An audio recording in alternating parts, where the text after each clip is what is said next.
बिस्मिल्लाहिर्रहमानिर्रहीम। तो जनाब आज की क्लास में हम बात शुरू करने जा रहे हैं जो हम लास्ट पॉइंट पे रुके थे। हमने कहा इस पॉइंट पर एक्चुअल रेट अगर 5 साल से और 10% निकाला था, वो रेट क्या है? 0.36904। यस और नो? तो एक काम ये कर लेते हैं ना, हम जरा क्या करते हैं, सबसे पहले हम एक काम करते हैं, एक वर्किंग कर लेते हैं छोटी सी इस चीज को समझने के लिए।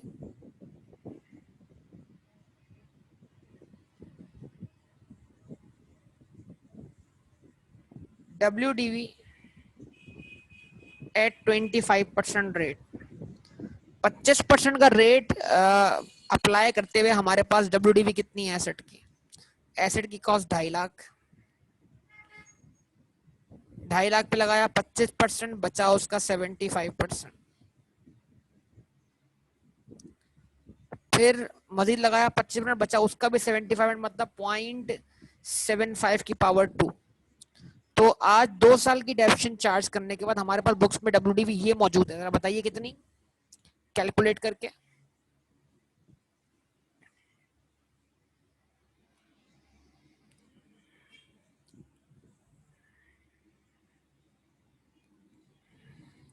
140,625।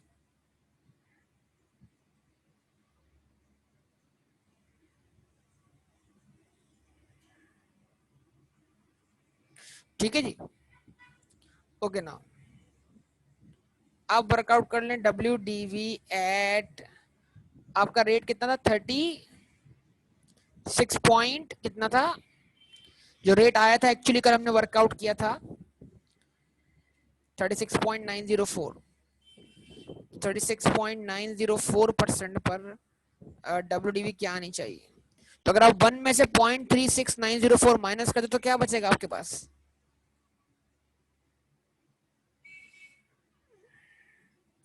0.63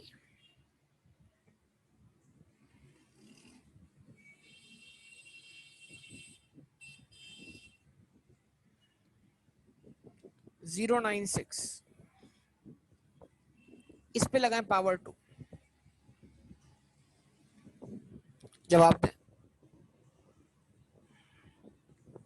लगाई पावर 2। हाँ जी, 99,527, राउंड कर लेना 528।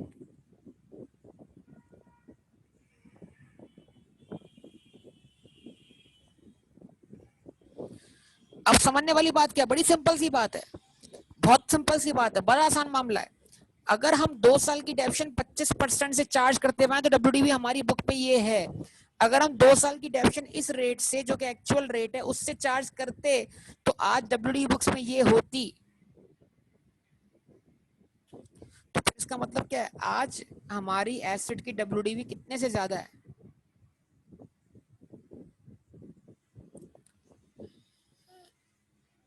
WDV कितने से ज्यादा, डिफरेंस क्या आ रहा है, बोलिए,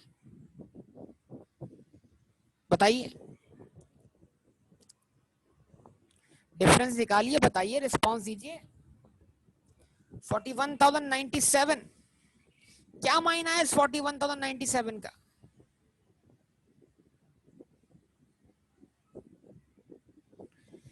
क्या मायना है इस 41,097 का?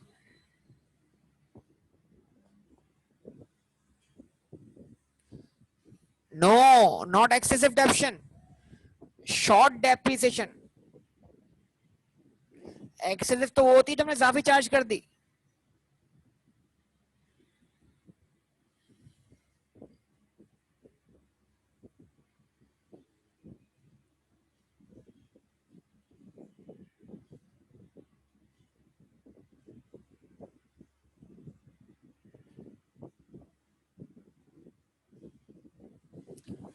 डेप्शन शॉर्ट चार्ज मतलब अगर हम असल रेट से डेप्शन चार्ज करते तो हमने 41,097 से ज्यादा डेप्शन चार्ज की होती, तो ताकि आपकी WDV 99,528 आती। लेकिन क्योंकि आपने 25% के रेट से डेप्शन चार्ज की है तो आपके पास जो WDV है वो 140,625 है। तो अब पिछले 2 साल की इजाफी डेप्शन चार्ज करने के लिए आप एंट्री बना दें। क्या एंट्री बनाए?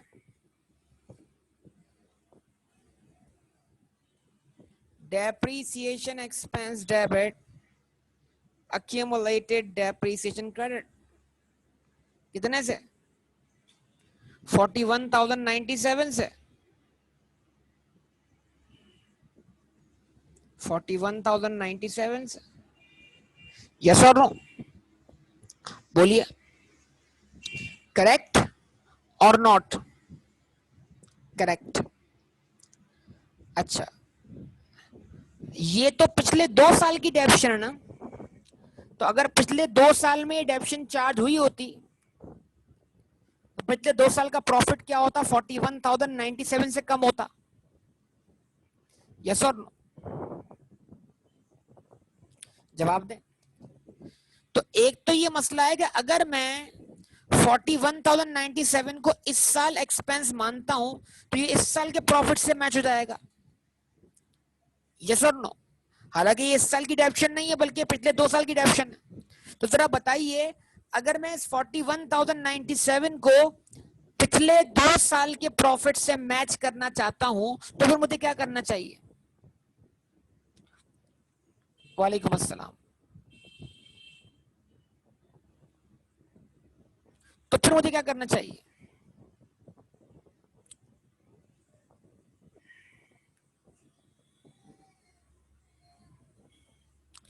अपने आप से सवाल कीजिए, पिछले 2 साल के प्रॉफिट कहां हैं इस वक्त?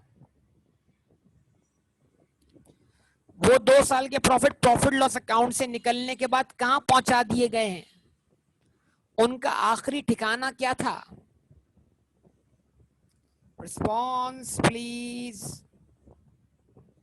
एसोसिएट तो वर्कआउट हुए थे ना, वहां से निकालने के बाद कहीं ट्रांसफर भी तो हुए थे ना।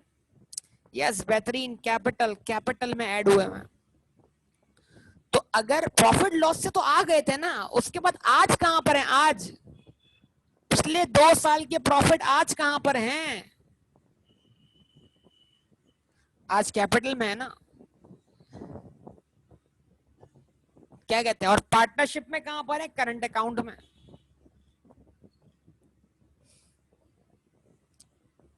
क्या कहेंगे? ऐसा ही है या करंट अकाउंट में, कैपिटल अकाउंट में? और कंपनी के लिहाज से कहां पर है? रिटेन अर्निंग्स में। तो अगर फर्ज करें माजी में आपने 41,097 से कम डेप्रीसिएशन चार्ज की है तो माजी का प्रॉफिट भी 41,097 से ज्यादा आया है। यानी कि आपने कैपिटल अकाउंट में या करंट अकाउंट में या अगर कंपनी है तो रिटेन्ड अर्निंग्स में 41,097 से प्रॉफिट क्या किया है? ज्यादा ट्रांसफर किया है। तो अगर मैं इस 41,097 को आज का एक्सपेंस नहीं मानना चाहता, मैं नहीं चाहता कि 41,097 आज के प्रॉफिट लॉस अकाउंट में चार्ज हो, तो फिर मुझे क्या करना चाहिए? तो फिर मुझे इस एक्सपेंस को वहां चार्ज करना चाहिए जहां पिछले साल का प्रॉफिट मौजूद है। यस, जबरदस्त। कैपिटल, बेहतरीन बात। तो यानी अगर मैं बजाय डेप्रीसिएशन एक्सपेंस डेबिट करने के कैपिटल डेबिट कर दूं तब भी काम चलेगा? सबका रिस्पांस चाहिए। क्यों? क्योंकि अगर ये डेप्शन चार्ज होती सही से तो पिछले 2 साल के प्रॉफिट 41,097 से कम होते। अगर पिछले 2 साल के प्रॉफिट 41,097 से कम होते तो कैपिटल अकाउंट में बैलेंस 41,097 से कम होता। तो यानी कि अगर 41,097 से डेप्शन चार्ज नहीं हुई तो प्रॉफिट 41,097 से ज्यादा है, और अगर प्रॉफिट 41,097 से ज्यादा है तो कैपिटल अकाउंट भी 41,097 ज्यादा है। जी बिल्कुल, आप बिल्कुल सही कह रही हैं कि अगर हम इस साल के प्रॉफिट लॉस पे भी चार्ज करते तो इस साल का प्रॉफिट वहां कम होकर ट्रांसफर होगा, लेकिन इसका इफेक्ट इस साल के प्रॉफिट पे आ जाएगा ना। तो ये आपकी मर्जी है। अगर आप इस साल के सही वाजे प्रॉफिट देखना चाहते हैं और अगर ये अमाउंट बहुत ज्यादा है जिसके चार्ज होने से इस साल के प्रॉफिट को समझने में देखने में दुश्वारी होती है। तो इस साल के ट्रू प्रॉफिट्स देखने के लिए फिर आपको ये एक्सपेंस इस साल के प्रॉफिट के अगेंस्ट चार्ज नहीं करना चाहिए, बल्कि इसको सीधा वहां जाके एडजस्ट करें जहां पुराने प्रॉफिट्स मौजूद हैं। तो ये एंट्री भी बन सकती है ना, कि नहीं बन सकती? बन सकती है। अब ये एंट्री बनने के बाद WDV 140,625 से क्या बन गई? 99,528। यस और नो? अब इस साल की डेप्शन इस पे निकालनी पड़ेगी ना, 99,528 पर, वो निकाल लें आप। वो इस साल का एक्सपेंस है, उसके साल का एक्सपेंस मान लें। डेप्शन expense debit accumulated depreciation credit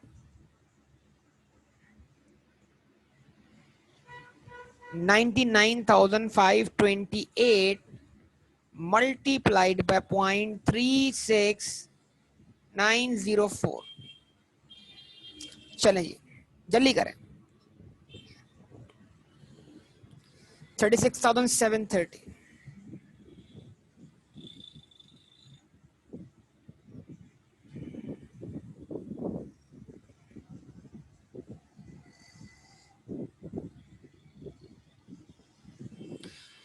ठीक है जी, ये हो गया बेटा रेक्टिफिकेशन। तो कल हम इसी भी बात कर रहे थे, मैंने वर्बली आपको ये बात ही समझाने की कोशिश की थी कि अगर आप डेप्शन रेट करेक्ट करते हैं और आप डेप्शन रेट अगर उसका इफेक्ट लेना चाहते हैं कि भाई आपका करेक्ट रेट 25% नहीं है बल्कि 36.904% है, तो फिर आपको पिछले 2 साल की डेप्शन भी करेक्ट करनी है और फिर इस साल की डेप्शन करेक्ट रेट से और करेक्ट WD पे वर्कआउट कर लेनी है। तो ये आपका फिर आंसर हो जाएगा इस केस में। ठीक है जनाब, तो उम्मीद करता हूँ बाकी सबको, सब लोगों को बात समझ में आ चुकी होगी कि हम क्या करने जा रहे थे कल और क्या मैं डिस्कस कर रहा था आप तमाम लोगों से। चले जनाब, तो आज मंडे है, आइंदा जो मंडे आ रहा है उस पर आप एग्जाम देकर आज फारिग हो चुके होंगे, ऐसे ही।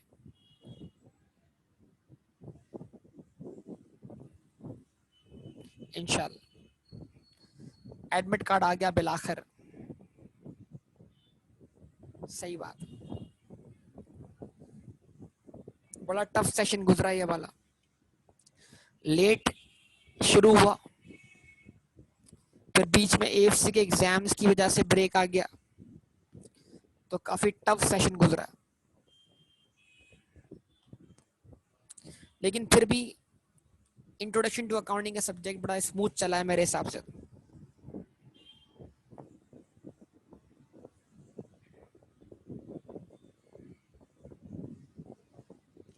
चले जनाब, स्टार्ट करते हैं, आगे बढ़ते हैं, अगले सवाल की तरफ चलते हैं। हाँ बेटा, रिवीजन करवा दूंगा, टेंशन क्यों, आज खत्म करो इसको टॉपिक को, तो कल से रिवीजन शुरू। अब क्या रहता है, सब तो करवा दिया, बस क्वेश्चन फेस करना आने चाहिए, बस आपकी प्रैक्टिस रहती है।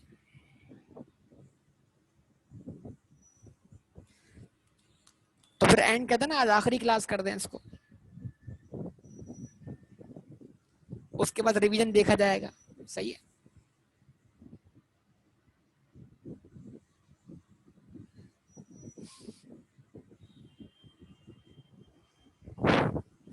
अरे कर लेंगे बेटा रिवीजन इंशाल्लाह, क्वेश्चन भी फेस कर लेंगे आप लोग। चलें 12।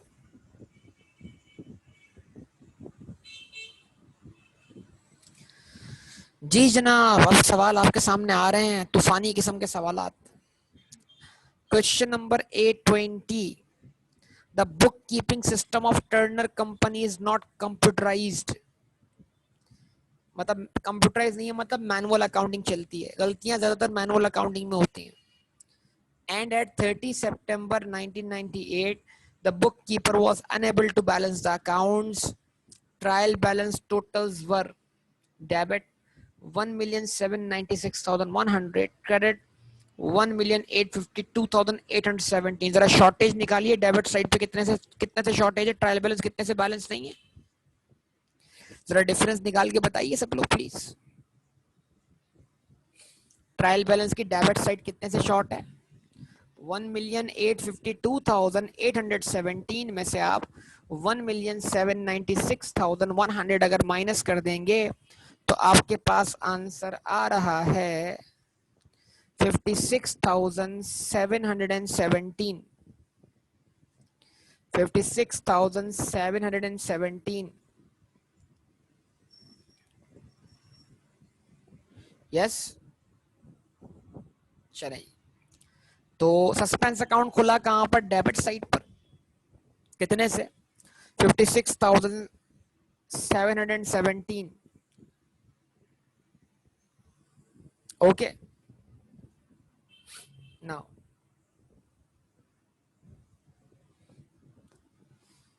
he nevertheless proceeded to prepare draft financial statement। Trial balance होने के बावजूद, ना बैलेंस होने के बावजूद भी उसने अपनी फाइनेंशियल स्टेटमेंट बना ली। Inserting the difference as a balancing figure in the balance sheet, और डिफरेंस को फिर उसने बैलेंस शीट में छोड़ दिया। किस नाम से? ऑब्वियसली सस्पेंस अकाउंट के नाम से। ड्राफ्ट इनकम स्टेटमेंट मतलब profit loss account, showed a profit of rupees 141,280 for the year ended 30 September 1998. He then opened a suspense account for the difference and began to check through the accounting records to find the difference. He found the following errors and omissions. Number one, tawajjo, rupees 8,980. The total of sales return book for September 1998 has been credited to purchases return account। Sales day book के total, sales return day book को total को गलती से कहां ले गए? Purchase return के account में, जर्नल लेजर में। तो परचेज रिटर्न अकाउंट क्रेडिट कर दिया बजाय सेल्स रिटर्न डेबिट करने के। तो entry sales return day book के कॉलम में है तो कस्टमर्स के अकाउंट में एंट्री है। गलती किसकी है? टोटल की है। टोटल सेल्स रिटर्न अकाउंट की डेबिट साइड पे जाना चाहिए था, गलती से भेज दिया परचेजेस रिटर्न अकाउंट की क्रेडिट साइड पर। यस और नो? तो क्या करें? परचेजेस रिटर्न डेबिट करें, सेल्स रिटर्न डेबिट करें, और इन दोनों के सम से सस्पेंस अकाउंट क्रेडिट कर दें। कितने लोगों को एंट्री समझ आती है?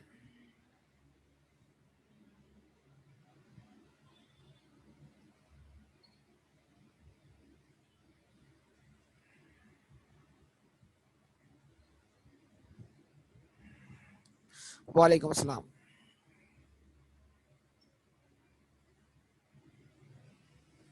Purchases return debit, sales return debit 8,890, 8,890, 980। मैं एरर पे एरर कर रहा हूं।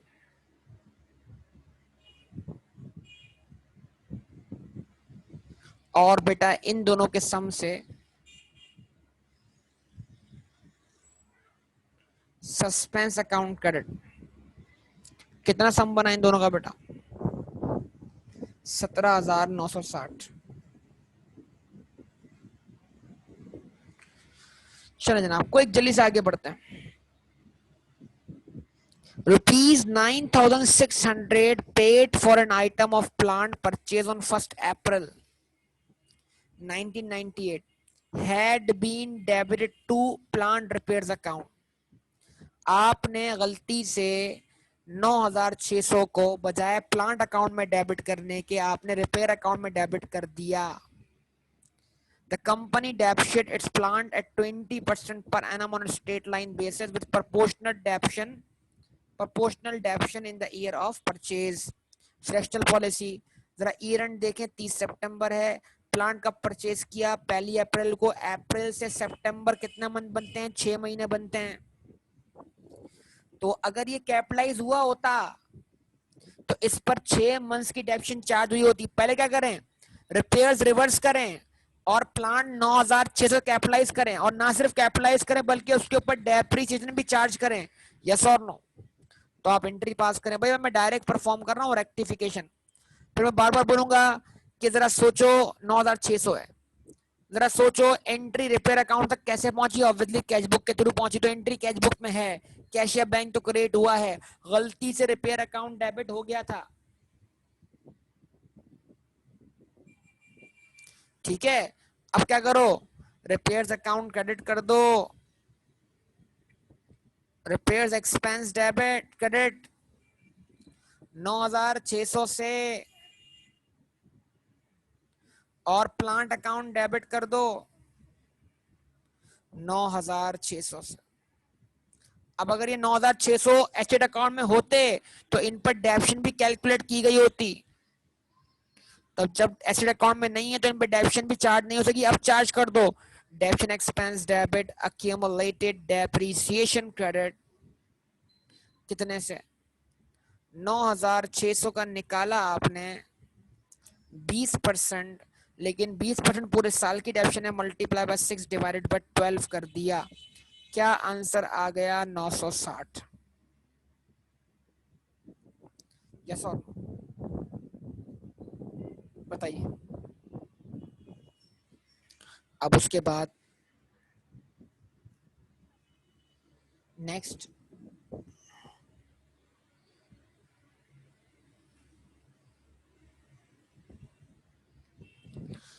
cash discount totals for the month of September 1998 had not been posted to the nominal ledger accounts. The figures were, nominal ledger मतलब journal ledger, discount allowed का total discount allowed account में नहीं गया है, तो यानी एंट्री डिस्काउंट अलाउड कॉलम में है, कॉलम में है तो पार्टी के अकाउंट में डेटर सही से क्रेडिट हो चुका है, एंट्री डिस्काउंट रिसीव के कॉलम में है, कॉलम में है तो क्रेडिटर अकाउंट सही से डेबिट हो चुका है, लेकिन टोटल डिस्काउंट अलाउड में नहीं गया, तो डिस्काउंट अलाउड डेबिट ना होने से डेबिट साइड शॉर्ट हो गई, और एंट्री डिस्काउंट रिसीव अकाउंट में नहीं पहुंची, तो डिस्काउंट रिसीव अकाउंट में ना पहुंचने से डिस्काउंट रिसीव अकाउंट की वजह से क्रेडिट साइड इतने से शॉर्ट हो गई। अब एक काम करें, दोनों को एंट्री, दोनों एंट्री बना लें और दोनों का डिफरेंस जो होगा सस्पेंस अकाउंट में चला जाएगा। तो रेक्टिफिकेशन क्या होगी इसकी, डिस्काउंट अलाउड डेबिट 836 से, डिस्काउंट रिसीव क्रेडिट कितने से,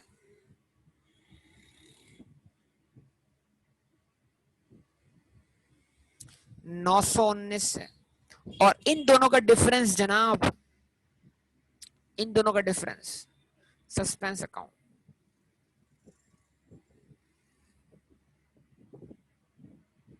लेकिन जब सस्पेंस अकाउंट बराबर करेंगे तो आप इसका कंपाउंड इफेक्ट नहीं, अलग अलग इफेक्ट ले रहे होंगे। आपको पता है लेजर पोस्टिंग कंपाउंड नहीं होती, लेजर पोस्टिंग जो होती है वो सिंपल एंट्री फॉर्म में होती है, पता है ना सबको।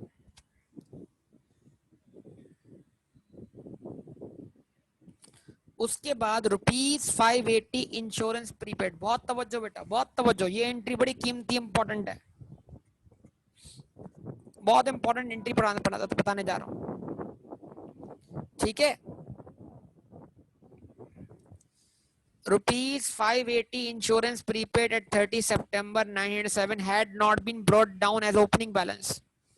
प्रीपेड का ओपनिंग बैलेंस था 580, जो सीडी से बीडी होना भूल गया, जब आपने उसको बीडी नहीं किया तो आपके ट्रायल बैलेंस की डेबिट साइड शॉर्ट हो गई 580 से। यस और आप आज कहां पर हैं, 30 सितंबर 1998 पर। ये बैलेंस बीडी कितने का है, कब का है, मजीद नहीं करेंगे, जो रह गया उसको डेबिट करेंगे। ये बैलेंस कब का है, 30 सितंबर 1997 यानी साल के स्टार्ट का, जो पिछले साल का क्लोजिंग बैलेंस वो इस साल का ओपनिंग बैलेंस। तो जरा सोचिए कि ये जो प्रीपेड था ये साल के स्टार्ट पर था, और प्रीपेड को आप क्या मानते हैं, करंट एसेट मानते हैं, और करंट एसेट की डेफिनेशन क्या होती है, जिसका इकोनॉमिक बेनिफिट आपको विद इन 12 मंथ मिल जाए। तो जिस वक्त आप इस बैलेंस को क्रिएट कर रहे हैं, इस बैलेंस को 12 महीने गुजर चुके हैं, यस और नो। तो अगर आप इसको प्री पेमेंट के तौर पे दोबारा डेबिट भी कर दें तो फिर क्या आपको एक्सपायर नहीं करना पड़ेगा इसको? क्योंकि प्रीपेड तो ये साल के स्टार्ट पे था, अब साल के एंड पे क्या है, साल के एंड पे तो इसको एक्सपायर हो जाना चाहिए अगर एक करंट एसेट है तो आप बजाय डायरेक्ट प्रीपेड डेबिट करने के आप सीधा क्या करें, एक्सपेंस डेबिट करें, सस्पेंस अकाउंट क्रेडिट करें, दैट्स ऑल। क्या ख्याल है? तो अगर मैं इसकी एंट्री ये बना दूं, नंबर 4, कौन सा एक्सपेंस है ये? इंश्योरेंस। तो इंश्योरेंस एक्सपेंस डेबिट कर दूं,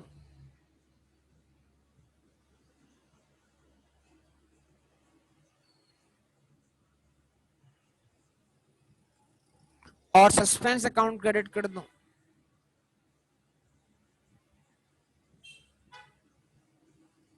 तो क्या प्रॉब्लम? 580 से इंश्योरेंस अकाउंट डेबिट कर दिया, एक्सपेंस अकाउंट डेबिट कर दिया और सस्पेंस अकाउंट क्रेडिट कर दिया। तो अगर मैं प्रीपेड क्रिएट भी कर देता तो मुझे इसको एक्सपायर करना पड़ता। आप में तो बहुत से लोग सोचेंगे यहाँ पर सर प्रीपेड एक्सपेंस डेबिट कर दें, 580 सस्पेंस क्रेडिट कर दें, एंट्री बन गई, प्रीपेड दोबारा क्रेडिट हो गया। लेकिन जिस पॉइंट पे प्रीपेड क्रेडिट हो रहा है, डेबिट हो रहा है, कि ये क्रिएट हो रहा है, उस पॉइंट पर ये प्रीपेड एक्सपायर हो चुका था, फिर मुझे इसकी एडजस्टमेंट बनानी पड़ती, प्रीपेड क्रेडिट एक्सपेंस डेबिट। तो प्रीपेड का डेबिट होना, प्रीपेड का क्रेडिट होना कैंसिल, डायरेक्ट नेट एंट्री बनाए। नेट एंट्री क्या है? इंश्योरेंस एक्सपेंस डेबिट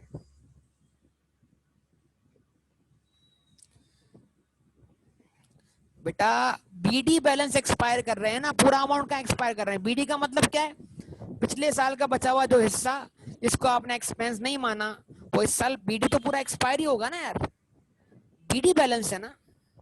मैं एक सिंपल सा सवाल कर रहा हूं बेटा हमाद, कि बीडी को आपने लास्ट ईयर करंट शो किया होगा या नॉन करंट शो किया होगा?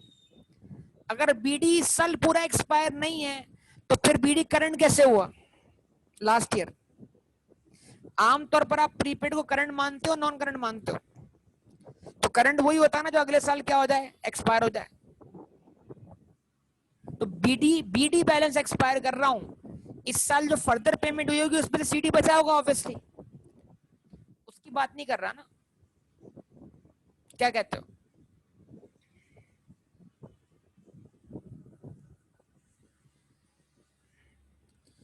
अच्छा जनाब, और उसके बाद अब the balance of rupees 38,260 on the telephone expense account had been omitted from the trial balance। Trial balance की डेबिट साइड पर 38,260 का बैलेंस लिखना ही भूल गए आप। किसका?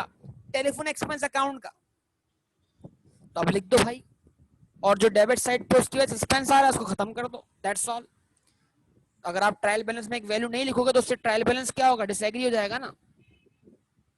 तो आप लिखो क्या?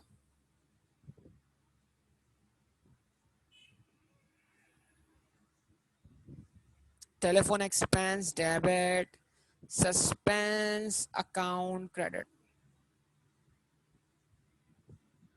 38,260।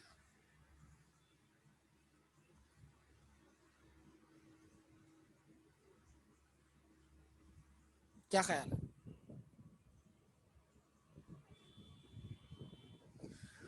अच्छा जनाब, उसके बाद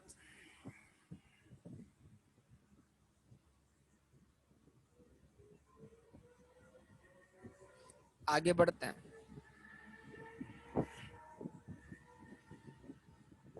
नंबर 6 एंट्री बड़ी टेक्निकल है, जरा अच्छी तरह देखिएगा। देखें डिस्पोजल आ गया दोबारा से, डिस्पोजल आ रहा है, डिस्पोजल। डिस्पोजल के errors,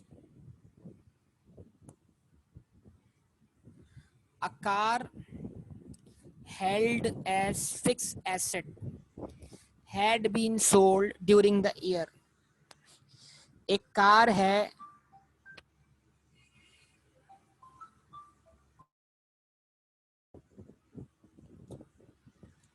a car held fixed asset had been sold during the year for rupees 4,800। एक कार है जो आपके लिए प्रॉपर्टी प्लांट इक्विपमेंट है, जो आपने बेच दी 4,800 की। यस और नो बोलिए, रिस्पॉन्स दीजिए।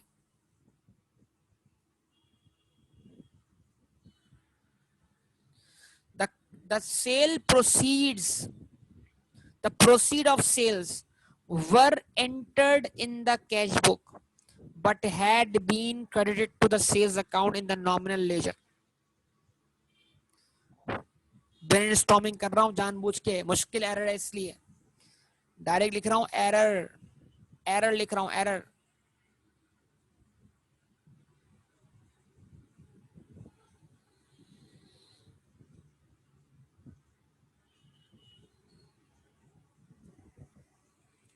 क्या बेचा? प्रॉपर्टी प्लांट इक्विपमेंट बेचा। कितने का बेचा? 4,800 को बेचा। उसके आने से क्या हुआ? कैश या बैंक डेबिट हो गया, यस और नो? तो कैश या बैंक तो सही डेबिट हुआ, उसमें गलती थोड़ी है। 4,800 से कैश या बैंक तो सही डेबिट हुआ 4,800 से, लेकिन गलती से उसकी पोस्टिंग आपने कहां कर दी? जर्नल लेजर में सेल्स के अकाउंट में 4,800 से। अब होना क्या चाहिए था? करेक्ट एंट्री क्या थी? करेक्ट एंट्री थी कि आपको करना था disposal of asset.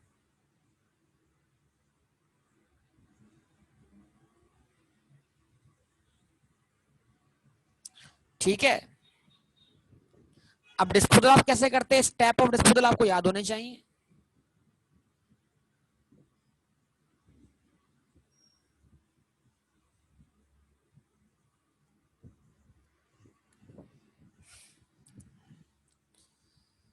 A car held as fixed asset had been sold during the year for rupees 4,800. The proceeds of sale were entered in cash book but had been credited to sales account in the nominal ledger. The original cost of the car was 12,000 and the accumulation to date 8,000 were included in the motor vehicle account and accumulation account. ठीक है जी? The company depreciates motor vehicles at 25% per annum on the state line basis with proportionate deduction in the year of purchase but none in the year of disposal. ठीक है,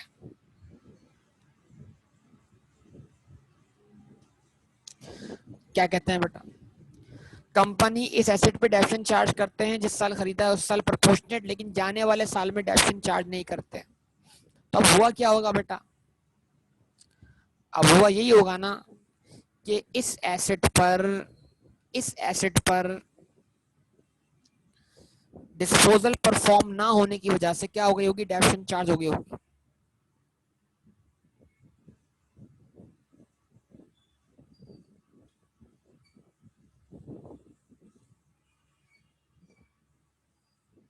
yes और no? बोलो।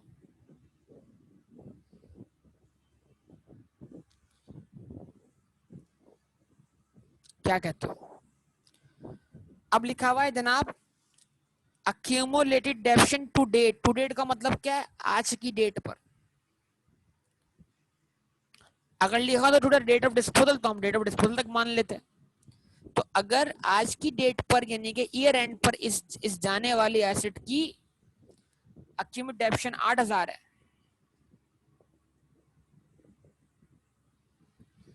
तो वो 8,000 जो accumulation होगी वो इस साल की डेप्शन चार्ज करने के बाद होगी। जरा बताइए, 12,000 का निकालें 25%, 12,000 का निकालें 25%,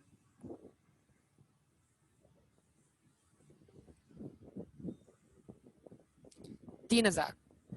तो इसका मतलब क्या हुआ? हमने 3,000 से डेप्शन चार्ज कर दी होगी इस एसेट पर, यस और नो? ये भी एक एरर हुआ है ना, एसेट के डिस्पोज ऑफ ना होने की बिना पर एक और एरर हुआ है कि हमने गलती से इस एसेट पे डेप्शन चार्ज कर दी होगी ज्यादा। बिल्कुल,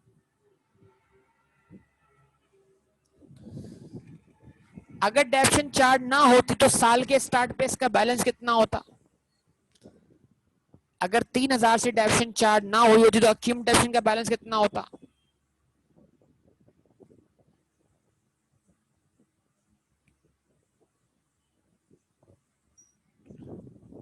पांच हजार होता। तो हम 5000 ही डिस्पोज ऑफ करते हैं ना, हम 5000 ही डिस्पोज ऑफ करते हैं ना।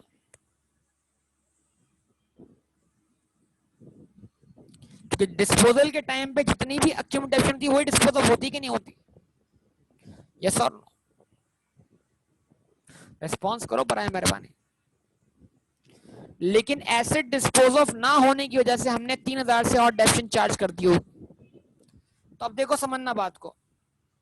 तो बेटा डिस्पोजल के टाइम पे करेक्ट एंट्री क्या बनती? डिस्पोजल के टाइम पे करेक्ट एंट्री बनती कैश डेबिट होता कितने से?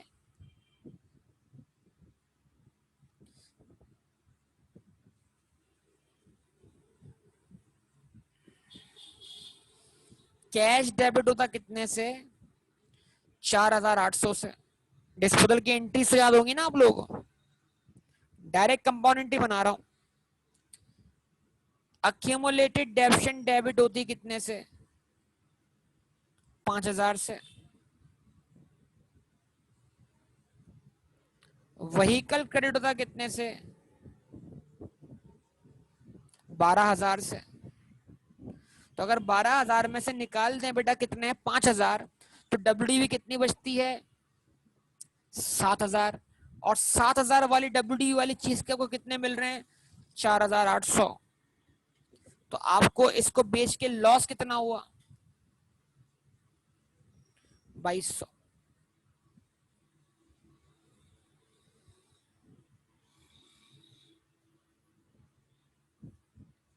अब प्रॉब्लम क्या हुआ है? ये एंट्री बननी चाहिए थी और ये एंट्री बन गई है। अब परफॉर्म करनी है इसकी रेक्टिफिकेशन। तो रेक्टिफिकेशन में पहला स्टेप क्या है? जो इजाफी डेबिशन चार्ज हो गई है उसको रिवर्स कर दो। तो हम एंट्री बनाएंगे accumulated depreciation debit, depreciation expense credit, जो हमने 3000 से डेबिशन चार्ज की है, 12000 का 25%।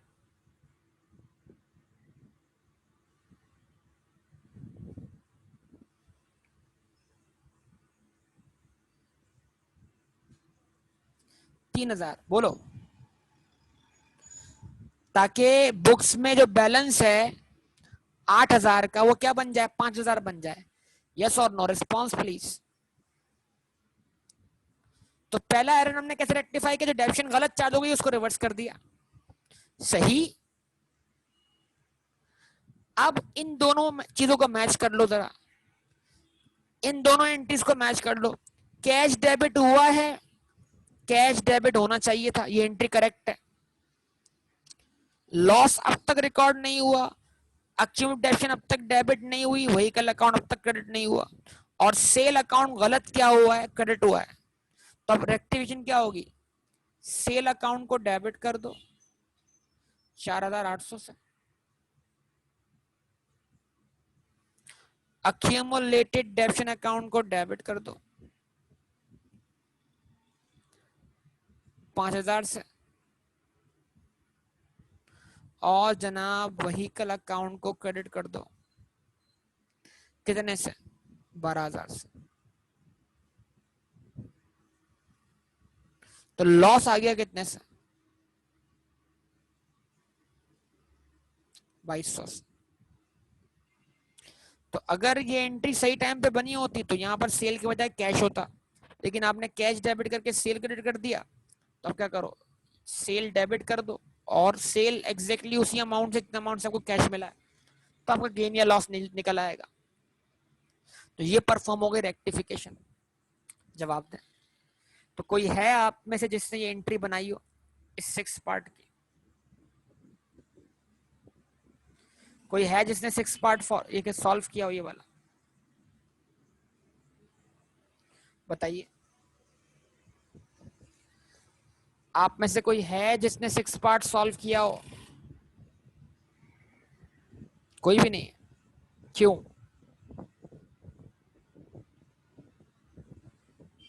क्या गलती हुई है?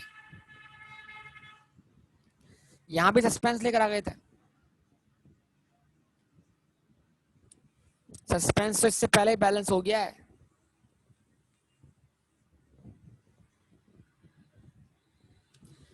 डिस्पोजल की एंट्री स्टेप बाय स्टेप बनाऊंगा, डिस्पोजल आएगा, लेकिन आपको क्या, मैंने आपको डिस्पोजल की कंपाउंड एंट्री नहीं सिखाई।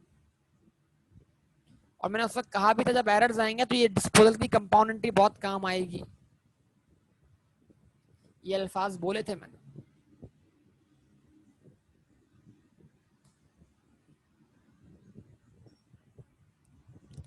क्या कहते हैं जनाब? तो ये क्वेश्चन कंप्लीट हुआ। अब आप देख लें जरा, क्या सस्पेंस अकाउंट बैलेंस होता है कि नहीं होता।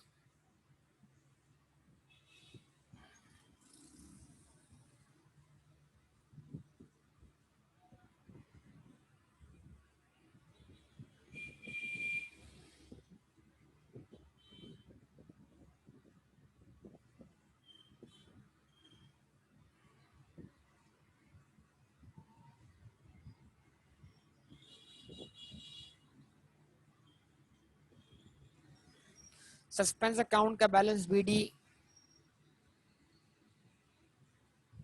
डेबिट साइड पे ओपन होता कितने थे? 50, कितने अमाउंट से ओपन हुआ था जरा बताइए सब लोग को एक जल्दी से। 56,717।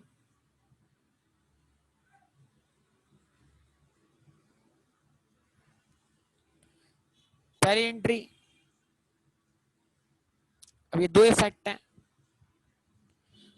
Purchase return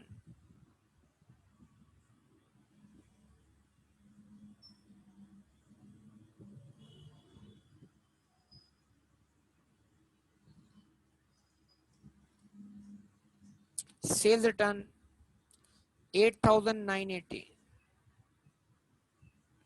8,980। ठीक है।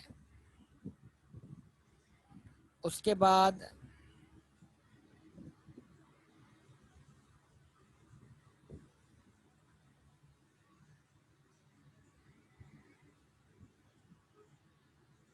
ये क्या है बेटा? हम मार्च 56,771 क्या है? अच्छा, सेकंड एंट्री बनी प्लांट वाली, उसमें कोई सस्पेंस नहीं है। उसके बाद डिस्काउंट अलाउड वाली एंट्री है, discount allowed debit suspense credit.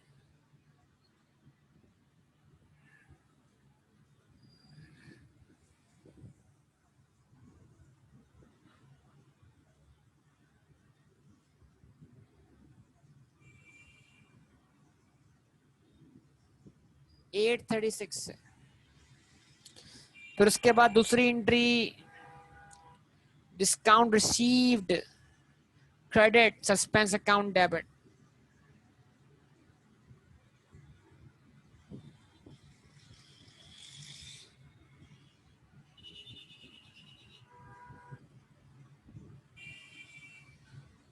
कितने से? 919 से। फिर insurance account debit suspense account credit.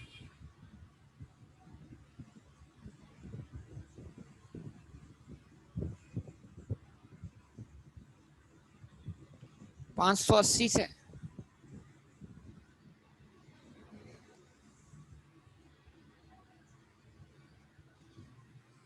और उसके बाद telephone expense debit suspense account credit. Amount क्या है? 38,260 से।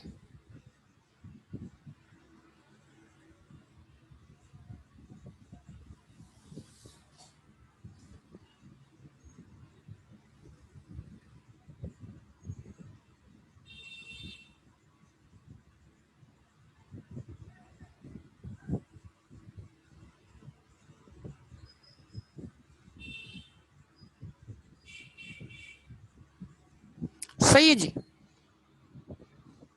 ओके, क्या बैलेंस हो गया बेटा? सस्पेंस अकाउंट टोटल बता रहे थे हम बेटा, 56,717 टोटल बता रहे थे हम। ओके ओके जनाब। ये आपके सामने। अब क्या निकालना है? Correct profit.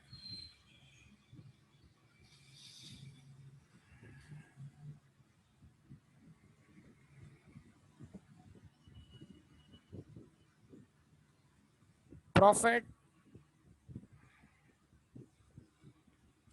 Before correction.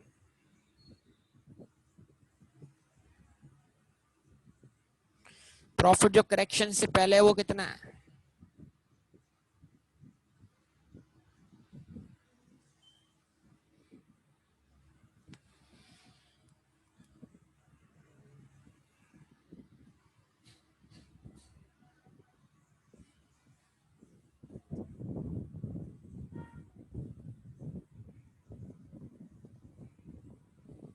$141,280।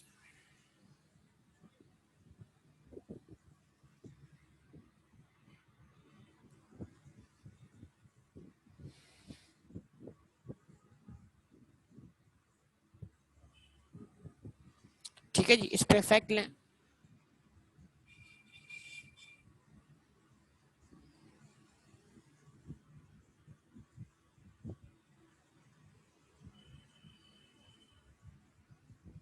Decrease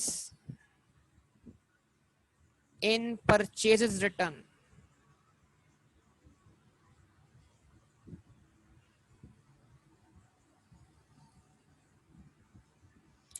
purchase return decrease हो रहा है, यानी देखें जरा, परचेज रिटर्न डिक्रीज होने का मतलब क्या है? परचेज रिटर्न डेबिट हो रहा है।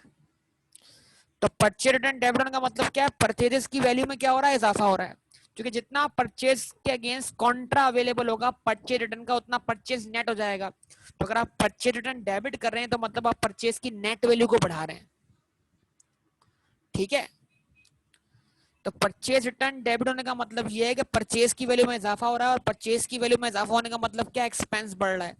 तो एक्सपेंस के बढ़ने से प्रॉफिट में कमी आएगी 8,980 से। फिर उसके बाद क्या हुआ? Increase in sales return. Sale return क्या हो गया? डेबिट हो गया, उससे सेल रिटर्न में इजाफा हुआ। सेल रिटर्न का इजाफा आपके सेल्स रेवेन्यू को कम कर देगा। सेल रिटर्न का बढ़ना, सेल रेवेन्यू का कम होना, सेल रेवेन्यू का कम होना, प्रॉफिट का कम हो जाना। 8,980। यस और नो? अच्छा जनाब, उसके बाद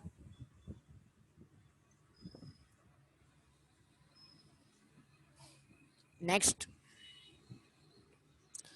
रिपेयर एक्सपेंस क्रेडिट कर दिया।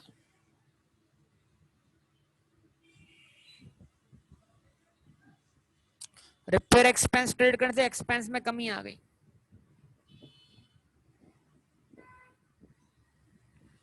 Decrease in repairs.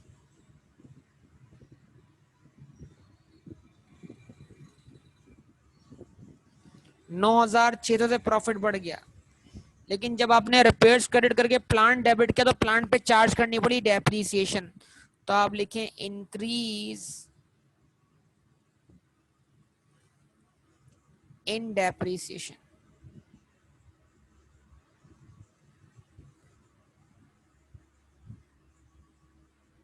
कितने से? 960 से। उससे प्रॉफिट कम हो गया। उसके बाद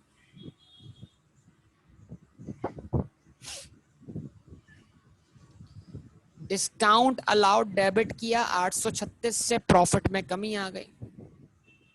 डिस्काउंट रिसीव क्रेडिट किया 919 से, प्रॉफिट में इजाफा हो गया। तो 836 से प्रॉफिट कम हो रहा है,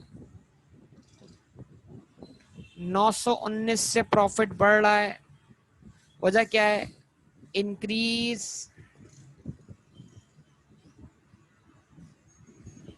इन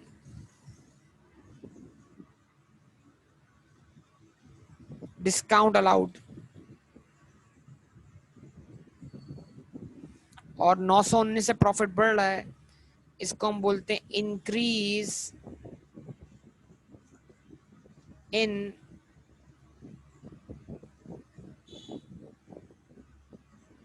डिस्काउंट received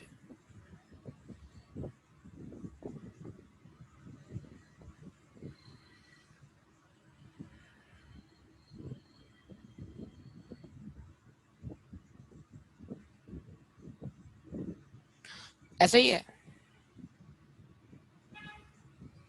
उसके बाद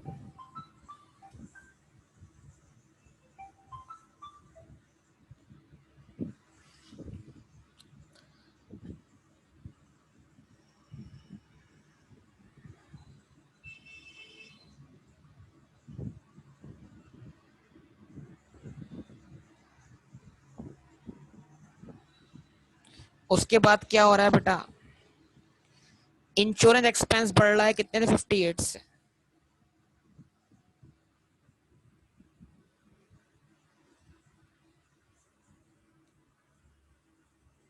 580 से।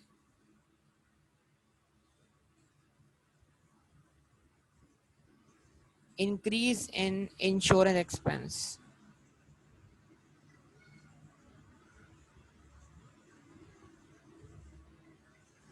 580 से। उसके बाद इंक्रीज इन टेलीफोन एक्सपेंस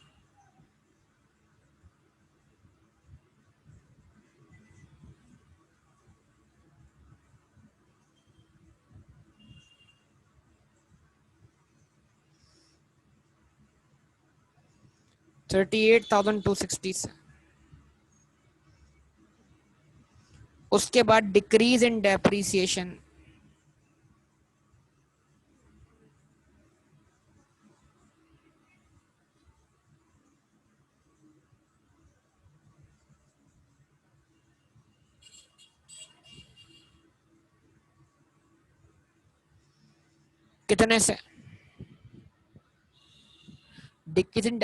3,000 से, प्रॉफिट बढ़ गया।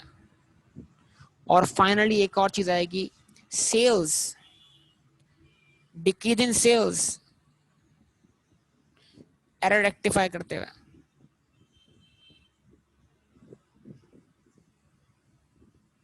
4,800 से। सेल्स कम तो प्रॉफिट कम। और एक और चीज आएगी, लॉस ऑन डिस्पोजल,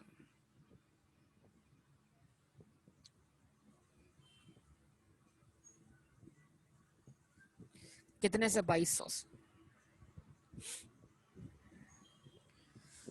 तो जनाब इम्पैक्ट ले लें इसके ऊपर, आप प्रॉफिट बता दें correct, what is the correct value of profit. इतने सारे इम्पैक्ट 89,203।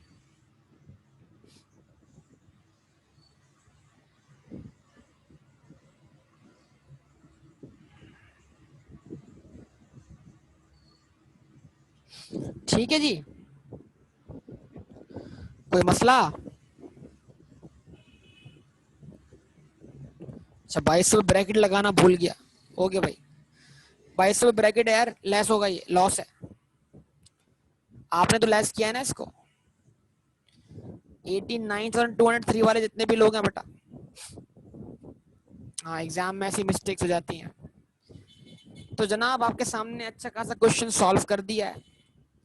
अब आप देख लें जनाब, क्या आप क्या कर सकते हैं। इसके बाद जो मैंने जो भी क्वेश्चन दिए थे आपको, ईस्टर्न प्रोडक्ट वाला या ए एंटरप्राइज वाला, ये सारे क्वेश्चन आपके क्वेश्चन बैंक में मौजूद है और इनके आंसर्स भी वहां मौजूद हैं।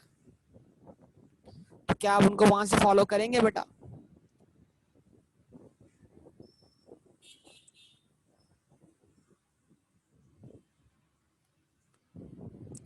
तो अगर आप उन क्वेश्चंस को वहां से फॉलो कर लेते हैं तो फिर मैं वापस लाऊंगा आपको, मतलब ये हमारा कल इंशाल्लाह, कल से हम शुरू करने जा रहे हैं फाइनल अकाउंट्स पास्ट पेपर्स के सारे। तो कल से final account of past paper शुरू करेंगे और उसी में सब चीजें हम कवर करने की कोशिश करेंगे। मेरे ख्याल से आपकी काफी हद तक एडजस्टमेंट रिकॉल हो गई हो। अब एक काम और कीजिएगा, आप लोगों का आपने एरर सीखे हैं वाकई, तो आप एक काम ये कीजिएगा कि आप जिया कोड लिमिटेड के नाम से क्वेश्चन हम छोड़ कर आए हैं, किसमें, डेप्रीसिएशन के चैप्टर में, और एक क्वेश्चन और छोड़ कर आए असलम बशीर एंड कंपनी के नाम से।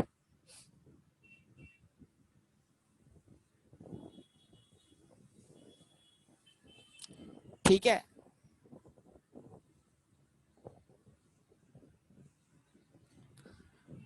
तो वो आप क्या करें, सॉल्व कीजिएगा साथ साथ। बाकी इंशाल्लाह हम शुरू करते हैं फाइनल अकाउंट्स का रिवीजन, और उसमें हम पास पेपर के फाइनल अकाउंट्स कवर करने जा रहे हैं। ओके जी, ओके बेटा, अल्लाह हाफिज।